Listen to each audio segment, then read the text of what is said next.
In the late 1800s and early 1900s, many people from other countries left their homes to come live and work in America. People who make this kind of move are called immigrants. Many immigrants saw America as the land of opportunity.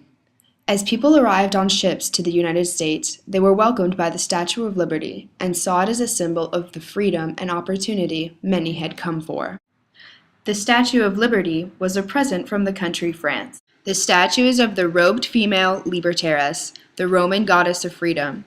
The arm held above her head holds a torch, and the tablet in her other hand has the date July 4th, 1776 written on it, which is the day the Declaration of Independence was signed. Immigrants were comforted by the Statue of Liberty because many had to leave their homes, not only for jobs, but also to seek refuge from religious, racial, and political persecution, or famine that had spread out in their home countries. America promised great things for these people because it had a lot of cheap land, and the Industrial Revolution had created open jobs in the coal mines and steel mills. On January 1st, 1892, all immigrants coming into the United States needed to be cleared by the federal government through an immigration station they had built on Ellis Island. Ellis Island is located in the upper New York Bay, next to the Statue of Liberty. The very first immigrant to come through Ellis Island was Annie Moore, a 15-year-old girl from Ireland who was traveling with her two brothers. 450,000 people were processed through Ellis Island in the first year.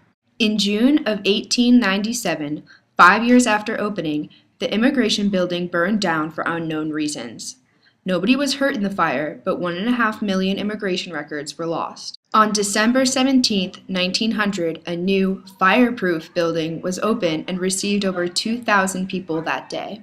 Many people coming to Ellis Island had to travel across the ocean for a couple of weeks under bad conditions in the bottom of a steamship.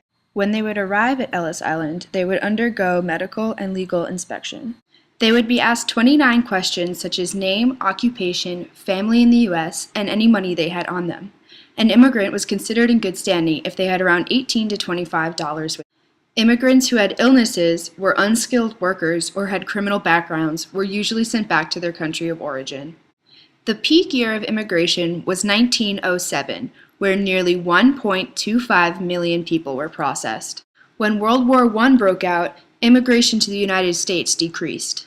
In 1924, when the war was over, the only people to be processed through Ellis Island were people who had problems with their paperwork, were war refugees, or displaced persons. All other people could be processed at an embassy in their home country before coming over. When it closed in 1954, 12 million immigrants had been processed. In 1965, President Lyndon Johnson declared Ellis Island part of the Statue of Liberty National Monument. Almost 12 million people visit Ellis Island every year. About 20 years later, in 1984, Ellis Island underwent the largest historic restoration in U.S. history.